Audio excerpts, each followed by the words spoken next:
Olá, continuando aí o nosso estudo, dia de número 132, 2 Reis, capítulo 15 e 16, e o Evangelho de João, capítulo de número 3, e de número 132. Hoje nós vamos continuar falando sobre os reis de Israel, visto que Eliseu morre. Ele deixa aí uma referência para que eles insistam contra os sírios,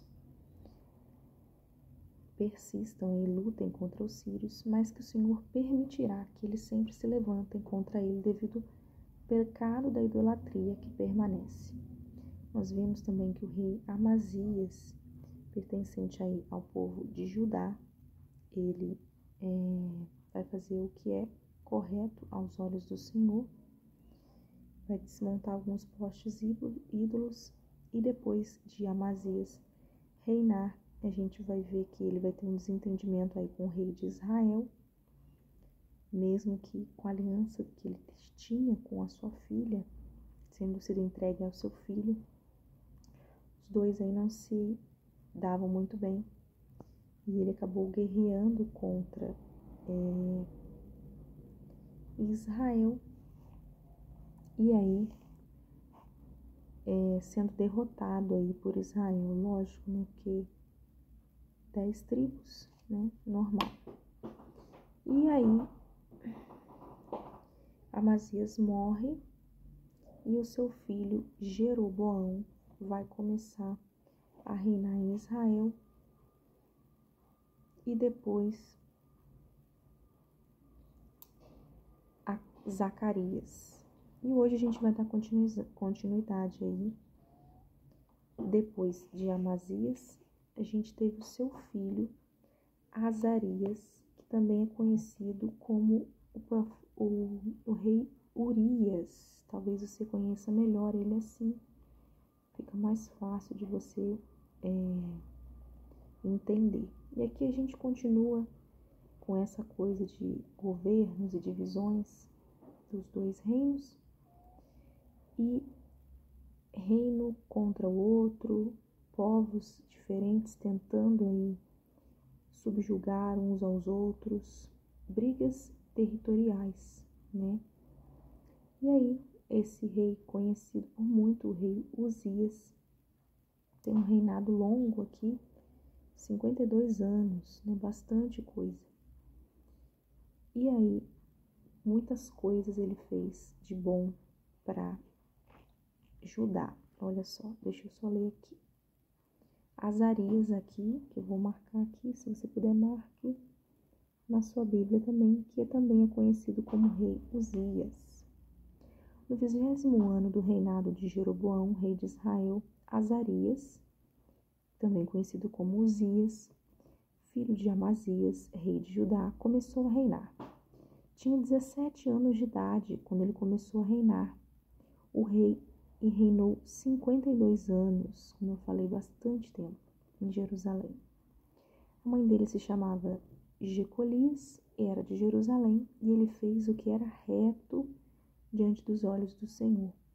Parece que sempre que um rei faz o que é correto, né, o seu reinado dura mais, é mais aceito pelo povo e orienta o povo de melhor forma, fazendo com que eles cometam menos erros, né?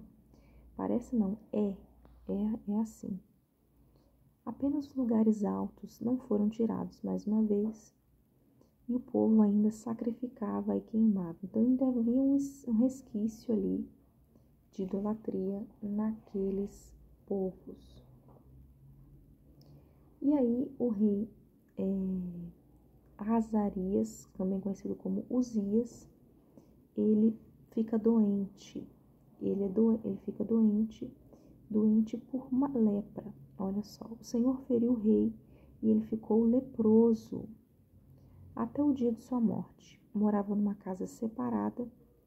Jotão, filho do rei, era responsável pelo palácio e governava o povo na terra. Quanto aos demais atos de Azarias, e a tudo o que fez. Não está tudo escrito no livro de histórias do rei de Judá? E Azarias morreu e foi sepultado junto aos seus pais na cidade de Davi, e Jotão, seu filho, reinou em seu lugar. Então, já quando ele estava doente, Jotão já fazia esse intermediário, e quando ele morre, Jotão acaba assumindo de vez aí o reinado. Já em contrapartida, no Reino do Norte, aí, a gente vai ver uma série de reis muito complicados, com muitas intrigas aqui, um entra, um mata o outro, e enfim, complicado, violência, instabilidade aí nos reinados. E agora a gente vai falar do rei Zacarias.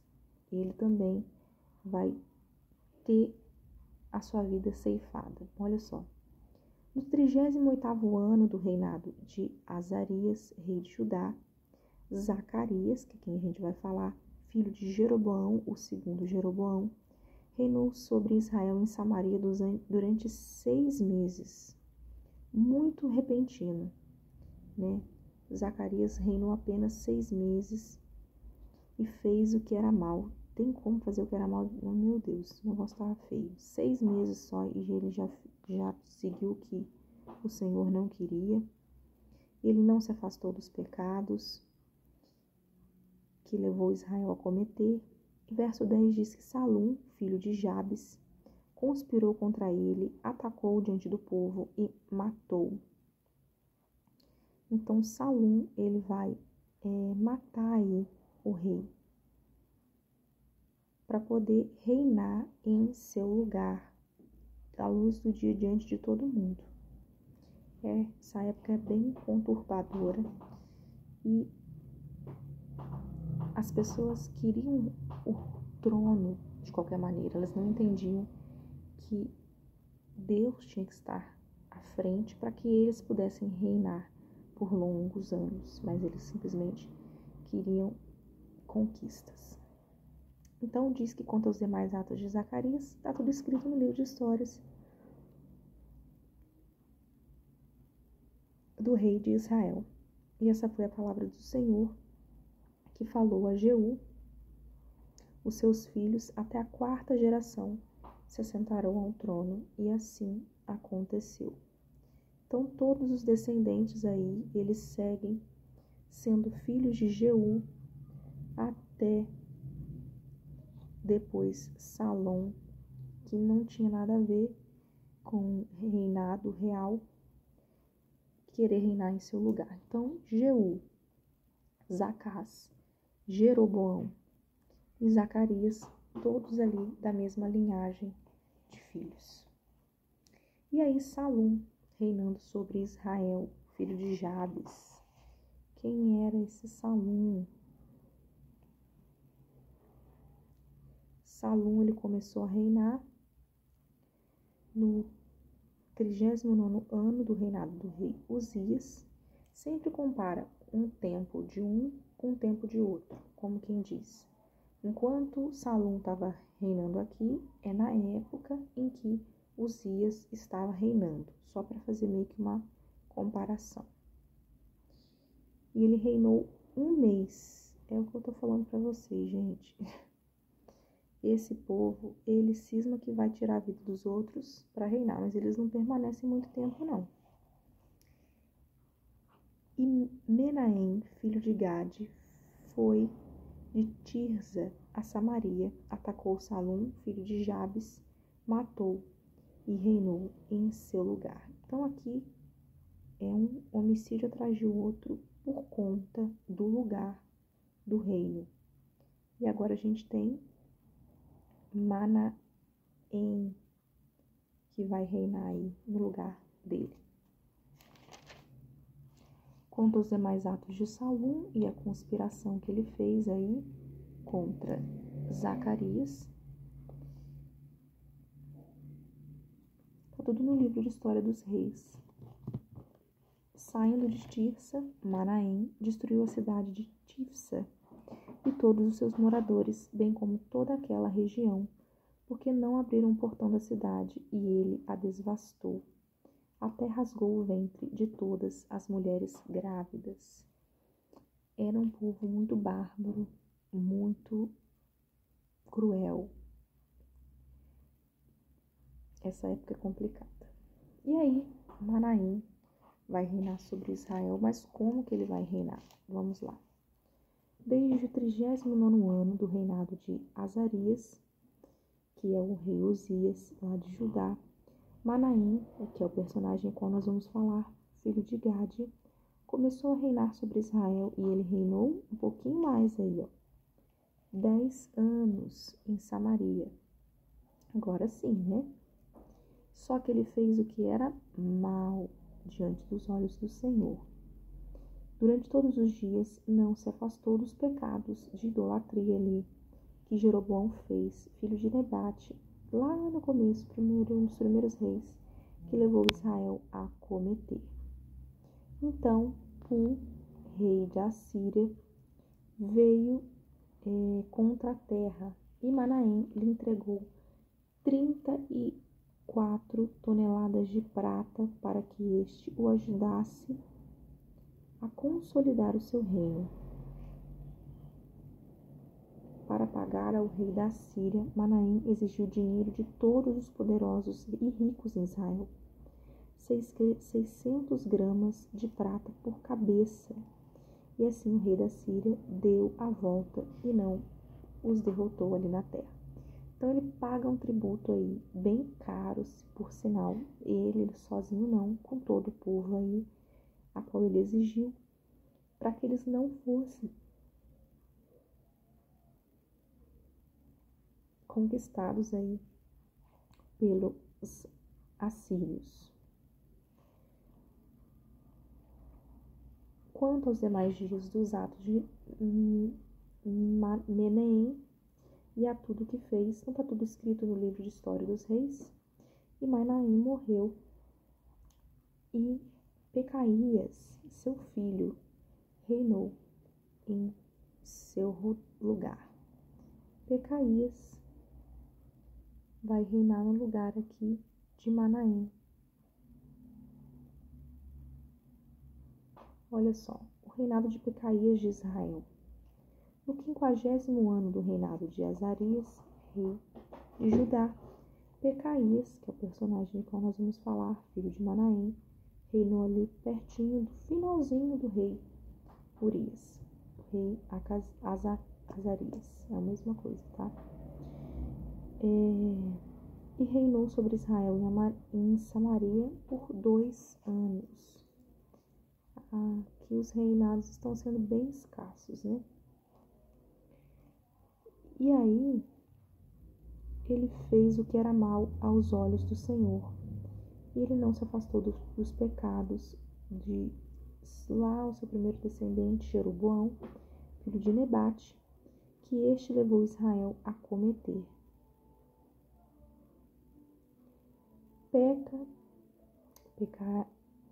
Tinha Pecaías, o rei, tinha Peca, o capitão dele, filho de Ramalias, conspirou contra ele. Peca aqui, que não era pertencente, ele resolve, pertencente à linhagem real, resolve que vai conquistar o reino.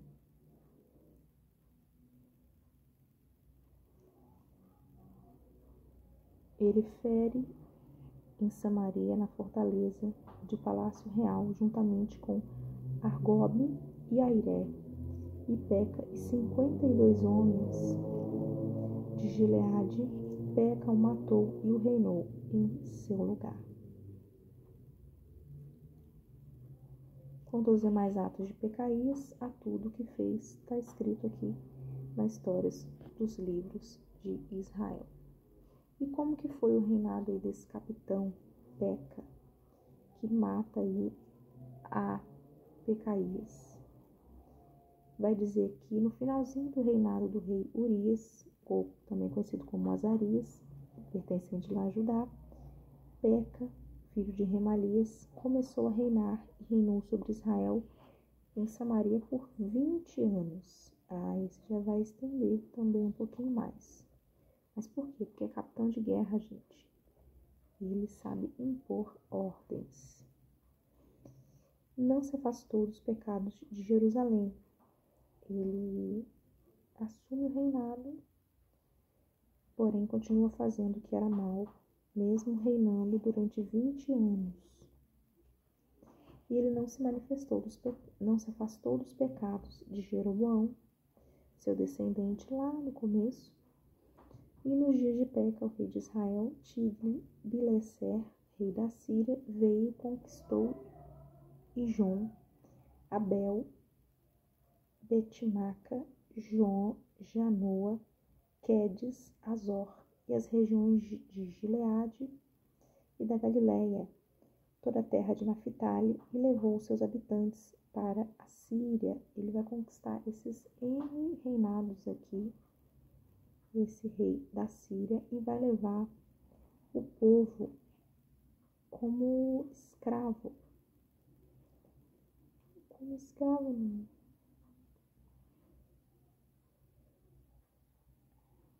Mas ele vai levar os habitantes todos aí para a Síria.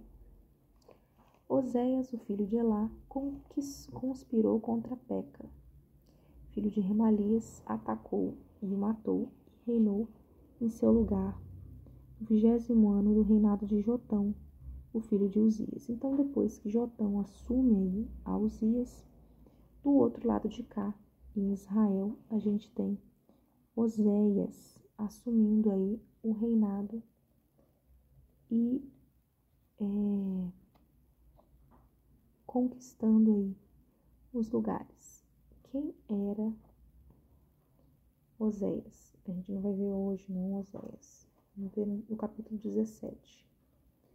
Mas vamos ver a respeito do rei Jotão. Agora a gente volta para o reino de Judá.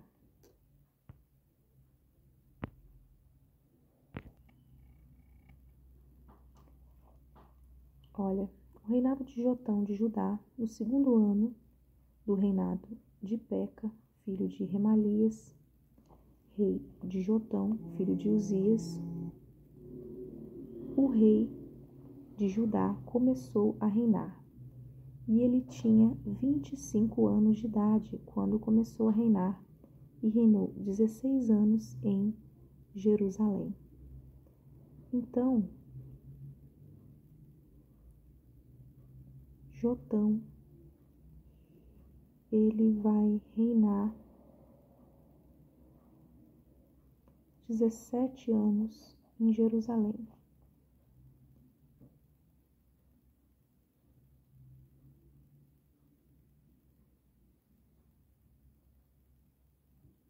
Bastante tempo também, né? A mãe dele se chamava Jerusa, a sua filha era de Zadok, e ele fez o que era reto. Olha que legal. Assim como seu pai, Azarias, né?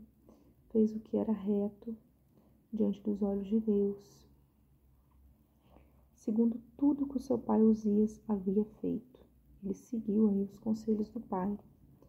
Apenas os lugares, como eu falei, os altares altos, permaneciam, e o povo ainda fazia alguns sacrifícios. Eu vi que eu virei a câmera. Os sacrifícios que não agradavam a Deus. Quanto aos demais atos de Jotão e a tudo que fez, não está tudo escrito lá no livro dos reis de Judá. E Jotão morreu, foi sepultado no túmulo de seus pais, na cidade de Davi. Jotão, que é o rei, pertence ao reino de Judá. E ele foi sepultado no túmulo de seus pais. E depois Acás, seu filho, vai reinar em seu lugar. Capítulo de número 16, a gente tem aí o reinado de Acás em Judá. Vai dizer que no 17º ano do reinado de Peca, o filho de Remalias, quem? Acás, filho de Jotão, rei de Judá, ele começou a reinar.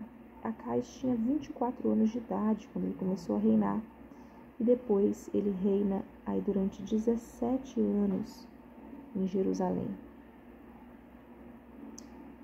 E ele não fez o que era reto aos olhos do Senhor. Ele vai desagradar. Ele estava indo tão bem. Seu Deus, ao contrário do seu pai Davi, ele andou nos caminhos dos reis de Israel e ele até sacrificou um dos seus filhos. Meu Deus! Segundo as abominações do gentio, eles acreditavam em sacrifício humano e sacrifício de crianças. Ele também sacrificou e queimou incenso em lugares altos, nas colinas debaixo de toda árvore frondosa. Fez o que era mal ali, diante dos olhos de Deus. Infelizmente, né? E aí, o rei Acaz vai pedir ajuda aos sírios. Por quê? Vamos entender aí. Capítulo de número 16, versículo de número 5. Deixa eu ver se eu acho aqui.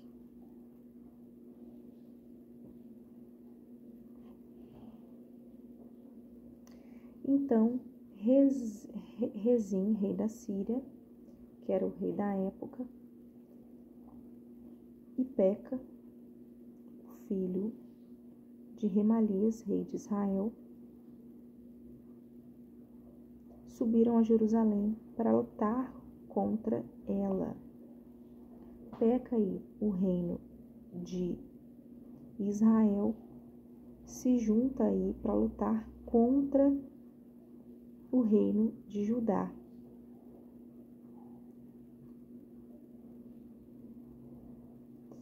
Cercaram aí o rei Acaz, mas não conseguiram derrotá-lo. Naquele tempo, Rezerim, rei da Síria, constituiu Elate, a Síria, e expulsou dela os filhos de Judá. Os sírios foram para Elate e ficaram morando ali até o dia de hoje. E Acaz enviou mensageiros a Tiglat-Pileser, rei da Síria, dizendo: Eu sou seu servo e seu filho. Venha me livrar do poder do rei da Síria e do poder do rei de Israel, que se levantam contra mim. Então ele pede ajuda aí.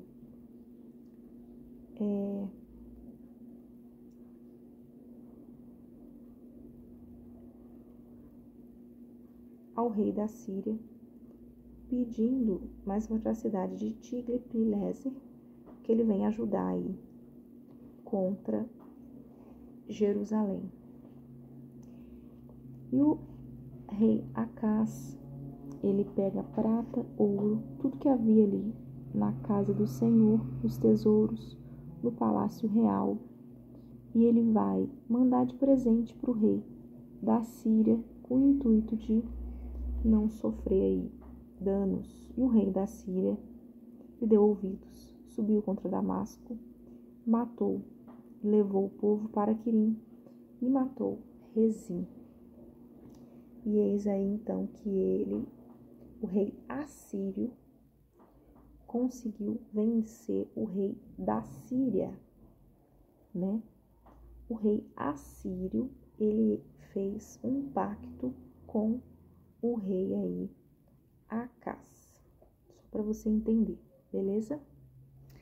Acaz, então, como a gente viu, ele fez o que não era agradável aos olhos do Senhor. Vamos lá. Então, o rei Acaz foi a Damasco para se encontrar com Tiglat-Pileser, o rei da Assíria, né? Ao ver ali um altar, enviou ao sacerdote Urias o modelo do altar e a planta segundo a qual tinha sido feito. Ele nem sabia o que era, quem era. Simplesmente manda o sacerdote copiar. E Urias, ele, mesmo sendo sacerdote, ele vai edificar esse altar aí, errado aí, segundo a solicitação do rei Acaz. Simplesmente vai obedecer o rei. Vai fazer o que ele quer. E quando o rei volta então de Damasco, ele vê o altar. E quando ele se aproxima dele, ele vai e sacrifica. Uma abominação aos olhos de Deus, porque não era um altar de Deus, era um altar dele. Queimou o seu holocausto, sua oferta de cereais, derramou a sua libação e aspergiu o sangue de suas ofertas pacíficas diante do Senhor. O altar de bronze que estava diante do Senhor, ele o tirou da frente do templo, do lugar entre o altar dele e a casa do Senhor, e o pôs do lado do seu altar, do lado norte. Então, começou também a fazer uma mudança ali das peças do altar, não segundo a vontade de Deus, mas segundo a sua própria vontade. E ele também vai ordenar ao sacerdote aí, que o sacerdote fizesse, use esse altar grande para o holocausto da manhã, para a oferta de cereais da tarde, para o holocausto do rei, a sua oferta de cereais e para o holocausto de todo o povo da terra, as suas ofertas, as suas libações. Todo o sangue do holocausto, todo o sangue de sacrifícios, você deve aspergir nele. Mas o altar de bronze ficará para minha libação posterior. Então ele vai mudar tudo, segundo a vontade dele, e o sacerdote simplesmente não vai repreender. Vai fazer também tudo do jeito que ele está mandando. E o rei Acás, ele vai cortar os painéis dos suportes, vai tirar as pias que estavam em cima deles, vai pegar também a fundição, vai tirar sobre os touros de bronze que estavam debaixo dele e vai pôr um pavimento de pedra. Também, por causa do rei da Assíria, ele vai retirar aí o altar do Senhor, a estrutura coberta para uso no sábado, que tinha sido construída no templo, e a entrada real para o lado de fora. Ele vai mudar quase tudo com a intenção de agradar o rei da Assíria, foi com quem ele havia feito um pacto, e ele juntou forças contra aí Acás, que é o rei de Judá, com medo de perder aí o seu reinado, o seu território. E aí Acás vem a morrer, olha só. Verso 19. Quanto aos demais atos de Acás e ao que fez, não está tudo escrito no livro de histórias dos reis de Judá? E Acás morreu e foi sepultado junto aos seus pais, na cidade de Davi.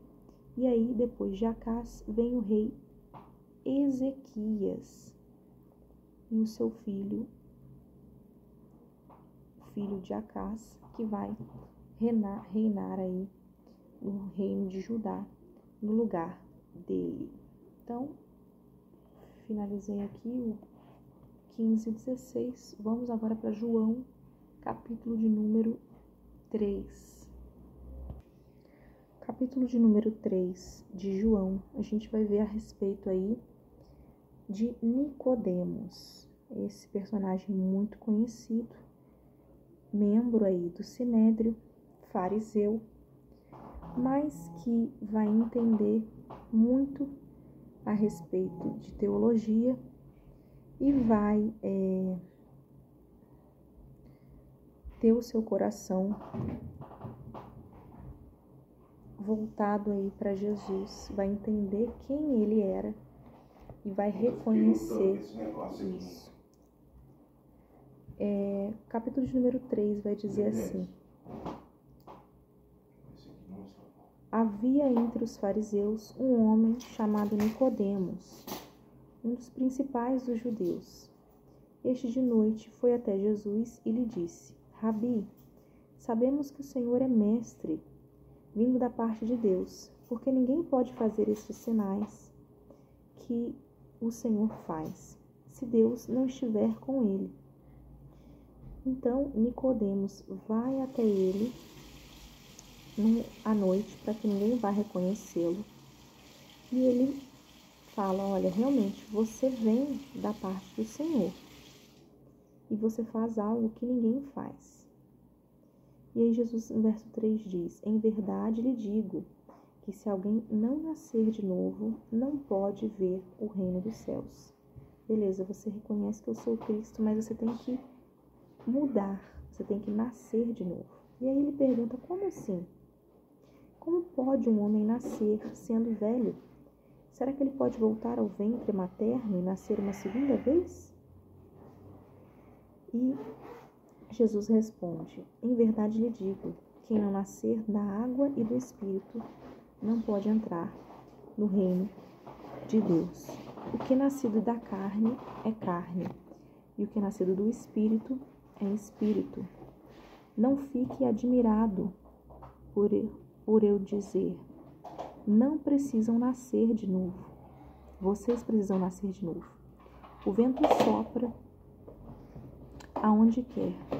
Você ouve o barulho que ele faz, mas não sabe de onde ele vem, nem para onde vai. Assim é todo o que é nascido do Espírito. Então, aquele que é nascido do Espírito, da presença do Senhor, então é necessário não apenas nos sermos pessoas carnais, mas nascermos na presença do Senhor, sermos novos com Ele. A gente não vê o vento, a gente não sabe para onde ele está indo, mas a gente conhece pelo movimento que ele faz. E assim é aquele que é nascido do Espírito, ele é diferente. E aí, o verso de número 9 diz assim, então Nicodemos perguntou, como é que pode ser isso? E aí Jesus responde, você é mestre em Israel, não compreende essas coisas? Eu estou falando de coisas que você sabe, como é que você não está entendendo? Em verdade lhe digo, que nós falamos do que sabemos e damos testemunha do que vimos, mas vocês não aceitam o nosso testemunho. Se vocês não creem quando eu falo sobre coisas terrenas, como é que vocês vão compreender quando eu vou falar das celestiais? Ora, ninguém subiu ao céu, a não ser aquele que de lá desceu, o Filho do Homem.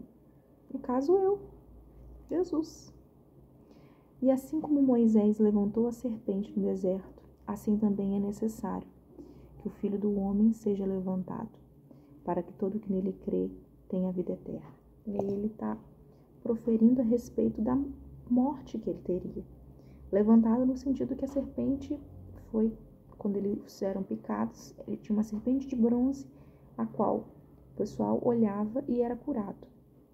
E aí era um marco, Jesus na cruz é um marco para que nós olhemos e nos lembremos do sacrifício que ele fez por nós. A missão do Filho, porque Deus, João 3,16, todo mundo sabe, né? Amou o mundo de tal maneira que deu seu Filho unigênito, para que todo aquele que nele crê não pereça, mas tenha a vida eterna. Porque Deus enviou seu Filho ao mundo para que condenasse o mundo, não para que condenasse o mundo, mas para que o mundo fosse salvo por ele. Quem nele crê não é condenado, mas o que não crê já está condenado. Se você não tem um posicionamento, você jaz do maligno, né? Porque aquele que não crê, unigênito Filho de Deus, a condenação é esta. A luz veio ao mundo, mas os homens amaram mais as trevas do que a luz, porque as suas obras eram más, que os homens não queriam ser confrontados por estarem fazendo coisas erradas, eles queriam permanecer nas suas coisas erradas. Então eles gostaram mais das trevas do que da luz, é um fato. Pois todo aquele que pratica o mal detesta a luz e não se aproxima da luz, para que as suas obras não sejam reprovadas. Ele quer permanecer no erro e não quer que ninguém confronte ele. O Evangelho de Jesus, ele fala sobre arrependei-vos, confrontem o que vocês fazem de errado e se voltem para Deus. Quem pratica a verdade se aproxima da luz, para que as suas obras sejam manifestas, porque são feitas em Deus. Amém? Até aqui. Até estendi um pouquinho, né? O 3 hoje era até o 18, eu fui até o 21. Amém? Até aqui, então, hoje. Quero agradecer você que esteve conosco até aqui. Hoje foi um pouquinho mais rápido. E que nós possamos continuar aí firmes na nossa leitura. Amém, amado? Agradeço você e vamos orar. A gente não orou no início. Pai, nós queremos agradecer, Deus. Agradecer pela sua palavra também, por tudo que o Senhor fez por nós naquela cruz, pelo seu sacrifício vivo. Obrigado, Jesus. Obrigado porque o Senhor nos amou primeiro, mesmo com os nossos erros, com os nossos pecados. Obrigado pelo seu amor, pelas nossas vidas. Nós queremos, Pai, em nome de Jesus, pedir que o Senhor nos ajude a nos mostrar o que temos desagradado a Ti. O Senhor pede arrependimento, conversão de mente, conversão de coração. E se assim não o fizermos, o Senhor se apartará de nós. Nós não queremos pertencer às trevas, mas sim à luz. Nos incomoda, nos modifica, Pai. Nos ajuda a isso, em nome de Jesus. E nos ajuda também, Pai, a não nos deixar levar pela idolatria. Talvez não idolatremos mais coisas físicas, postes ídolos, mas idolatramos coisas, pessoas. Trocamos às vezes até o momento que era para estar contigo, para estarmos fazendo coisas que só agradam a nós. Perdoa, paz. Perdoa, Pai. Assim eu peço, em nome de Jesus. Nos confronta e nos molda sempre, Deus, em nome de Jesus. Amém e amém. Glórias a Deus. Obrigado você. Nos vemos na próxima. Tchau.